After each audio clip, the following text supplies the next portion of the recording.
Okay, I've got our LG direct drive washing machine. It's 6 Motion DD. I can't find a model on there, so just have a look. That's the pedal. Apparently they have another one that's got like a screen rather than individual things. And the problem it's been having is that when you press the start button, nothing happens.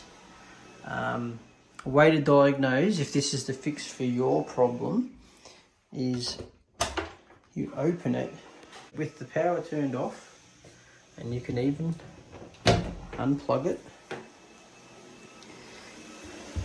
Give the drum a spin nice and firmly, and did you see how it powered up? Right? If when you spin that, and mind you, it's powering up because the motor itself is generating electricity, okay, because it's a direct drive. If that lights up, that means you haven't fried the main board and that it is repairable.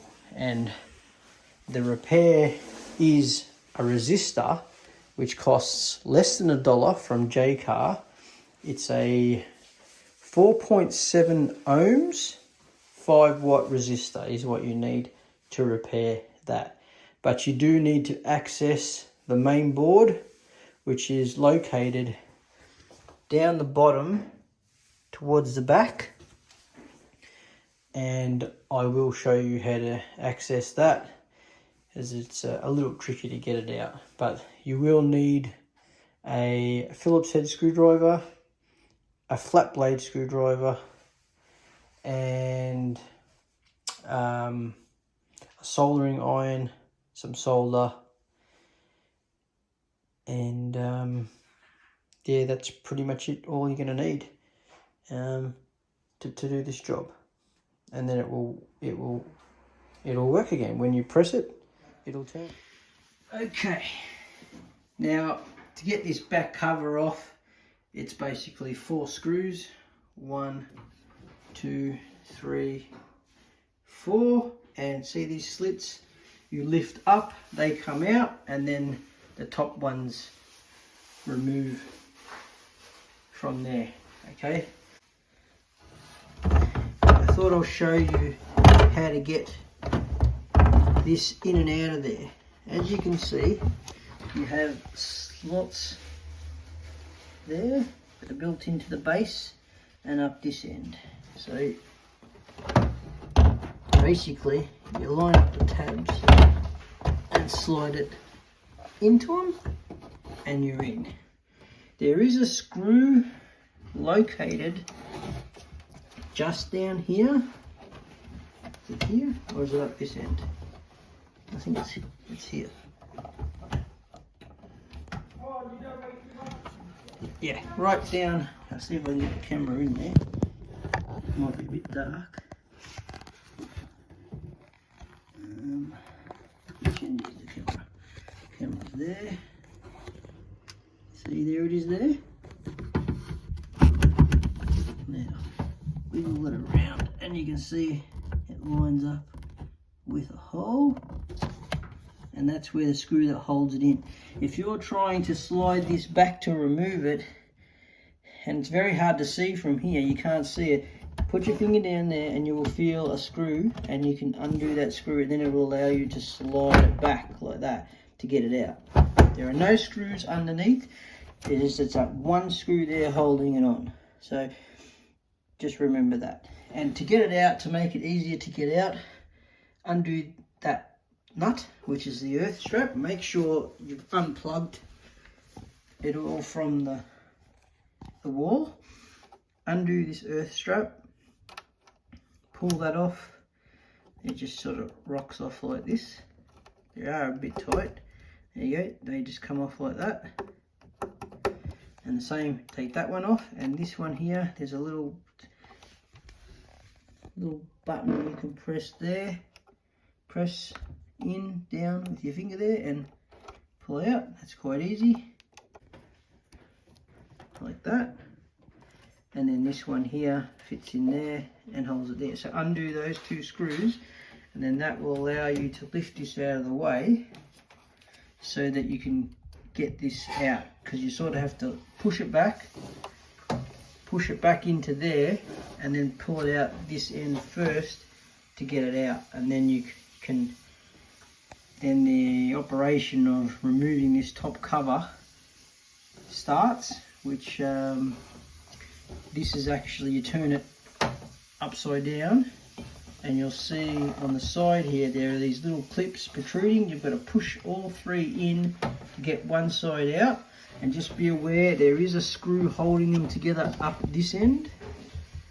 Down here there's a screw, make sure you remove that first, and you push in all these 3 tabs, lift up this side, and then the other side, same thing, push the tabs in, but usually when you get it up to an angle that'll just pop out, and then it'll give you access. It's very hard to get it out in here because the height it hits the drum, you can't do it. It's a lot easier if you just slide it back, push it into there. With these wires out of the way, it comes out here quite easily, and you can do it from the outside. I actually laid the washing machine down on its side, and I put a washing basket next to the, over here on the side, and then just rested that on top of it while I disconnected it, so it wasn't pulling and stretching the wires, because you don't want to break any of these wires or you're going to have more trouble. Check this out. Washing machine won't turn on, and apparently it's been doing this for a while, hasn't it, Jade?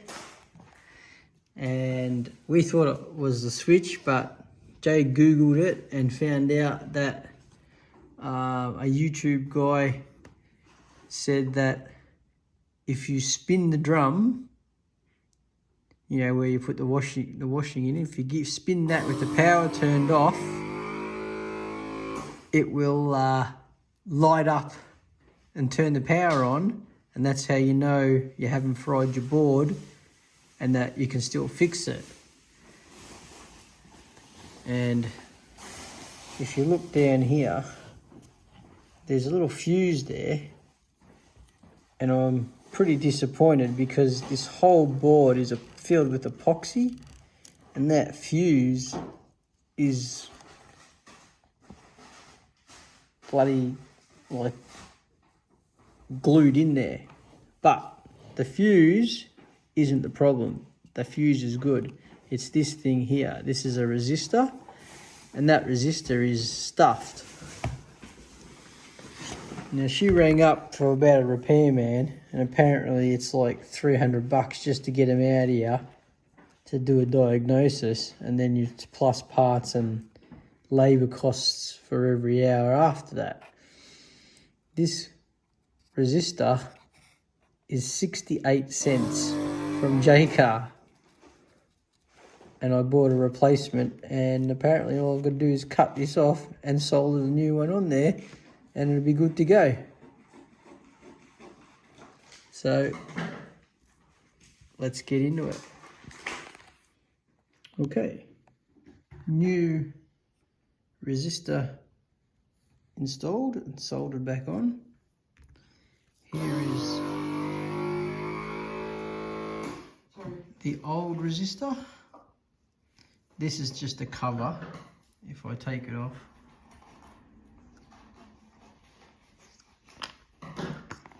you can see what the old resistor looked like, and you can actually look these up. But the guy on YouTube gave me the wattage and the ohms, so it's 5 watt, 4.7 ohms, the replacement.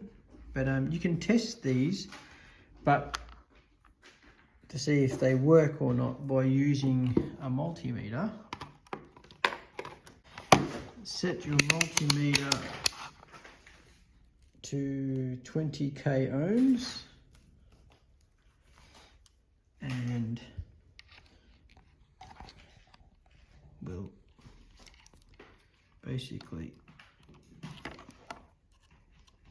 contact, polarity doesn't matter, so touch one side and the other side, and see how we got, oh, the other side's not touching. See, now we're getting 0.01 of resistance, and then when we remove it, it goes to 1. Okay, so that one is working, but this resistor, which is the old one, okay, as you can see, it's touching both, and I'm getting nothing. It's sitting on both bars, and I get nothing. So that resistor is broken, burnt out, and I tested it before I removed it just to make sure. And now we've got a working resistor in there. So if I plug this back in now, the idea is that the machine will turn on. So we'll go plug it back in and then we'll test it out. Okay, main board is just sitting in the back. There's a couple of cables that I had to disconnect to get that in. I'll put that back all on, and there's an earth strap which I have to put on to get the board out as well. It's not back in place, but it's just sitting there, because if it doesn't work, there's no point putting it all back together again. Alright, so we'll flick it on and see what happens. Previously, when you had the power on, you press this button, nothing happened. But if you spun the drum, actually we'll do it now. Switch the power off. And this is how you test to see if it's good. You give the drum a spin. Do it with the power on. Actually, it's not doing it. With the power on, it has to be on. No, the power was off. No, on. Oh, there you go. See how it lit up? You give it a good spin. And because it's direct drive, the electric motor creates an electric current and fires up the board. That tells you that it's repairable.